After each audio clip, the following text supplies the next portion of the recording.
వేదిక మీద ఉన్న అనిల్ అన్న గారు అందరికీ పేరు పేరున ముందున్నటువంటి మిత్రులందరికీ హృదయపూర్వక నమస్కారాలు. ఎక్కువ మాట్లాడకుండా చాలామంది చాలా విషయాలు చెప్పారు. ఈరోజు ప్రతి 2 సంవత్సరాలకు ఒకసారి హైదరాబాద్లో ఎన్టీఆర్ స్టేడియంలో హైదరాబాద్ బుక్ ఫేర్ జరుగుతుంది. బహుశా మనం అందరం పోయి ఉండొచ్చు. హైదరాబాద్ బుక్ ఫేర్ జరిగినప్పుడు మనం అక్కడికి వెళ్తే హైదరాబాద్ బుక్ ఫేర్లో దళిత సాహిత్యం పేరు మీద ఒక 15 స్టాల్స్ ఉంటాయి. గిరిజన సాహిత్యం పేరు మీద ఒక 10 స్టాల్స్ ఉంటాయి. ఆదివాసీ సాహిత్యం పేరు మీద ఒక 10 స్టాల్స్ ఉంటాయి. ఇక రకరకాల విప్లవ సాహిత్యము, ఆ సాహిత్యము, తెలుగు సాహిత్యము, అనేక సాహిత్యాల పేరు మీద మినిమం ఒక 10 స్టాల్స్ ఉంటాయి, బుక్ స్టాల్స్. కానీ 60% జనాభా, 136 కులాలు, దాదాపు 2 కోట్ల మంది జనాభా తెలంగాణ రాష్ట్రంలో, భారతదేశంలోనైతే 80 కోట్ల జనాభా. హైదరాబాదు బుక్ ఫేర్లో బీసీ సాహిత్యానికి సంబంధించినటువంటి బుక్ స్టాల్ ఒక్కటి కూడా లేదు. ఇది ఆలోచించాలి. ఎందుకు లేదు? మన దాంట్లో బీసీల సాంస్కృతిక జీవన విధానం మీద కానీ, వృత్తుల మీద కానీ, రిజర్వేషన్ల మీద కానీ, మన చరిత్ర మీద కానీ రాయాల్సినటువంటి కవులు, రచయితలు వాళ్ళు వేరే సాహిత్యం రాస్తారు. పుట్టిన కులాన్ని, పుట్టిన జాతిని గురించి రాయాల్సినటువంటి కవులు, రచయితలు ఒకరు అరసమని, ఒకరు విరసమని, ఒకరు ఇంకోరని, ఒకరు తెలంగాణ సాహిత్యం అని, ఇంకొకరు ఇంకొక సాహిత్యం అని పేజీలు రాశారు. పేపర్లలో చాలామంది రోజు ఆంధ్రజ్యోతి చూసినా, ఈనాడు చూసినా, సాక్షి చూసినా, వెలుగు చూసినా బీసీలు రాసిన ఆర్టికల్స్ చాలా తక్కువ. ఇతరులు రాసినటువంటి ఆర్టికల్స్ రోజు వస్తుంటాయి. ఆ ఆర్టికల్స్ అన్ని బుక్ రూపంలో తీసుకొచ్చి వాళ్ళు పేజీలు నింపి రేపటి సమాజానికి అందిస్తారు. మనం రేపటి సమాజానికి ఏం అందిస్తున్నాం? ఒక పూలే, మహాత్మా జ్యోతిబా పూలే గులాంగిరి పుస్తకం రాస్తే కొద్దో గొప్ప అది తప్ప మనం బీసీ సమాజానికి అంబేద్కర్ గారు కుల నిర్మూలన పుస్తకం కానీ చాలా పుస్తకాలు రాసిండు. ఆ సాహిత్యమే తప్ప ఇంకో సాహిత్యం లేదు. మన సాహిత్యం మనకు లేనప్పుడు, మన పుస్తకాలు మనకు లేనప్పుడు మన పిల్లలు ఎక్కడ చూస్తారు? మన పిల్లలు క్రికెట్ ఆటలకు లేకపోతే ఫోన్లలోనో రకరకాలుగా చూస్తుంటారు. కానీ కవులు, రచయితలు చేయలేని పని ఇలా ఆన్ డ్యూటీలో ఉండి కూడా ఒక ఐఏఎస్ ఆఫీసర్ అయినా కూడా ఈ పుస్తకాన్ని అద్భుతంగా మన బీసీలకు అందించినటువంటి నరారు గారికి ప్రత్యేకంగా ధన్యవాదాలు తెలియజేస్తూ, ఈరోజు ఒక విషయం, నేను బస్ యాత్ర చేసినప్పుడు ఉస్నాబాద్కు పోయినా. ఉస్నాబాద్లో బస్సు యాత్ర అవుతుంది. బస్సు యాత్ర అయినప్పుడు గ్రామీణ ప్రాంతానికి సంబంధించిన ఒక పెద్ద ఆయన వచ్చాడు, ముసలాయన. అయ్యా నువ్వు బీసీ నాయకుడివేనా అంటే అవునయ్యా. మాట్లాడిన తర్వాత అన్నీ విన్నాడు. నేను చెప్పిన 60% జనాభా మాది ఉంది, 60% ఉన్నోడు అడుక్కునుడేంది, 60% ఉన్నోడు ఇచ్చుడేంది అని నేను అడిగిన. నా స్పీచ్లో మాట్లాడిన. ఆయన అన్నీ మాట్లాడినవి బాగానే ఉందయ్యా, ఒకటి అడుగుతా అన్నాడు. ఏదన్నా ఇంజనీరింగ్ సీట్ రావాలన్నా, మెడికల్ సీట్ రావాలన్నా ఎక్కువ మార్కులు వస్తే ఆ సీట్లు వస్తాయి, ఎక్కువ మార్కులు ఉంటేనే ఆ సీట్లు వస్తాయి. ఉద్యోగం రావాలంటే ఎక్కువ మార్కులు ఉన్నోనికే ఉద్యోగం వస్తుంది, ఎక్కువ మార్కులు ఉన్నోనికే చదువుకోవడానికి సీట్ వస్తుంది, ఎక్కువ మార్కులు వచ్చినోనికే, హైయెస్ట్ మార్కులు వచ్చినోనికే ఉద్యోగం వస్తుంది. మరి అత్యధిక జనాభా ఉన్నోనికి రాజ్యాధికారం ఎందుకు వస్తలేదని అడిగి, అత్యధిక జనాభా ఉన్నటువంటి 60% మనం, ఎస్సీ, ఎస్టీ, బీసీ, మైనార్టీలు కలుపుకుంటే 90% మనం ఉన్నాం. మరి ఎందుకు 28 మంది ముఖ్యమంత్రులు అయితే ఒక్కరు కూడా బీసీ ముఖ్యమంత్రి ఎందుకు కావడం లేదు?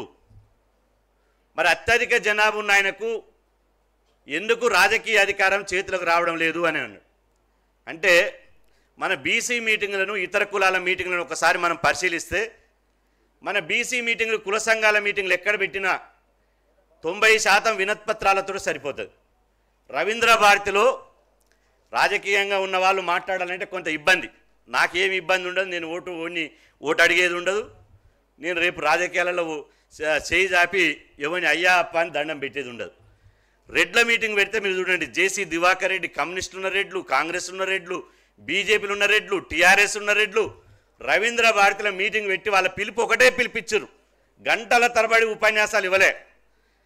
వాళ్ళు రెండు నినాదాలు ఇచ్చారు. ఒకటి, ఈ దేశానికి రాష్ట్రపతి నీలం సంజీవరెడ్డి అయ్యాం.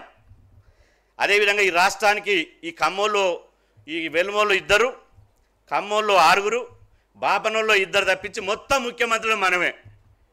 ఇక మిగిలింది ఏముంది? ప్రధానమంత్రి సీటు ఉంది. ప్రధానమంత్రి సీటు మీద రెడ్డిని ఎట్ట కూర్చోబెడదామో ఆలోచించండి అని పిలిపించారు.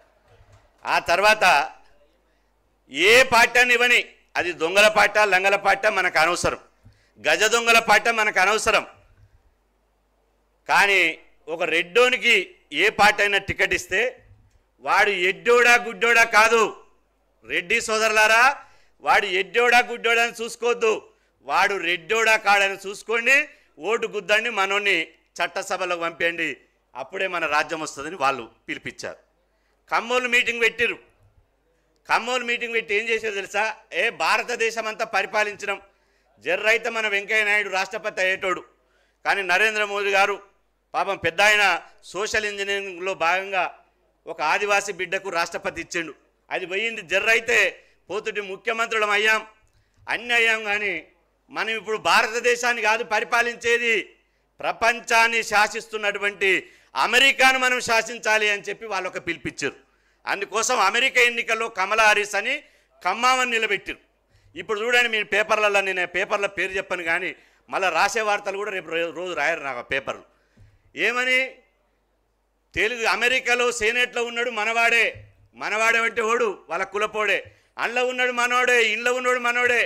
చివరికి కరోనాలో రాజేందర్ అన్న కుటుంబ సభ్యుల కంటే ఎక్కువ కష్టపడి మనం బతికించండి, అది వాస్తవం. కరోనా ఇంజెక్షన్ కనిపెడితే దానికి ఎంత పని చేసిందో ఏమైందో మళ్ళీ గుండెపోట్లు వస్తున్నాయి మనందరికీ తెలుసు. కూర్చున్నట్టే పోతున్నాడు. ఆ ఇంజెక్షన్ కనుగొన్నది కూడా మనోడే, మన ల్యాబే అని చెప్పారు. అంటే వాళ్ళు అంత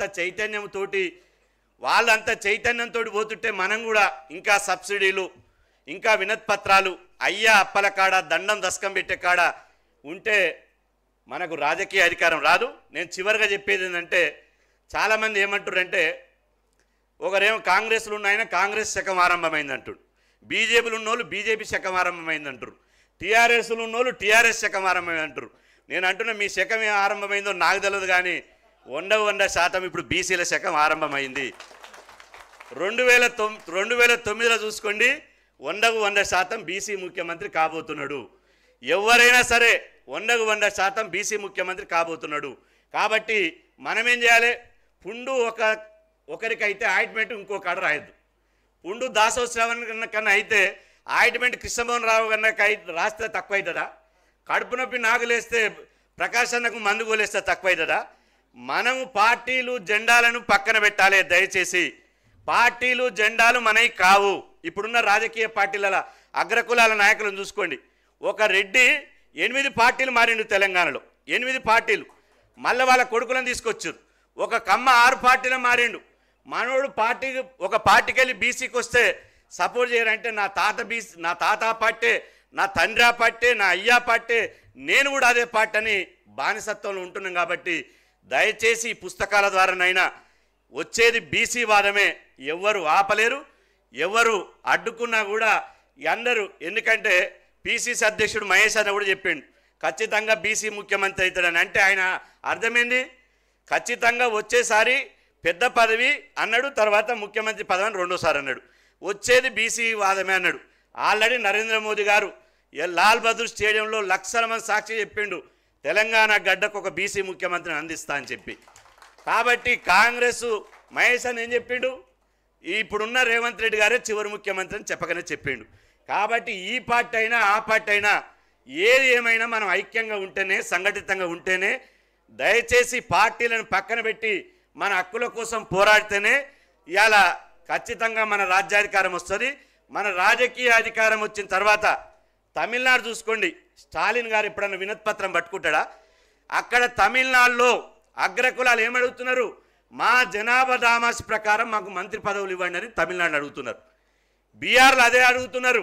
కానీ ఇక్కడ మాత్రం 60% ఉన్నోళ్ళం మా జనాభా ప్రకారమే అని మనం అడుక్కునే కాడున్నాం. అడుక్కోద్దిగా రాజకీయాలను శాసించాలి, శాసించే దిశగా మనం అందరం పోవాలని చెప్పి సందర్భంగా తెలియస్తూ మరొకసారి ఇంత గొప్ప పనిచేసినటువంటి నరహర్ సార్కి ప్రత్యేకంగా అభినందన తెలియజేసుకుంటూ సెలవు తీసుకున్నాను. థ్యాంక్ యూ అండి, thank you so much. Once again Etela Rajendra గారికి ప్రత్యేక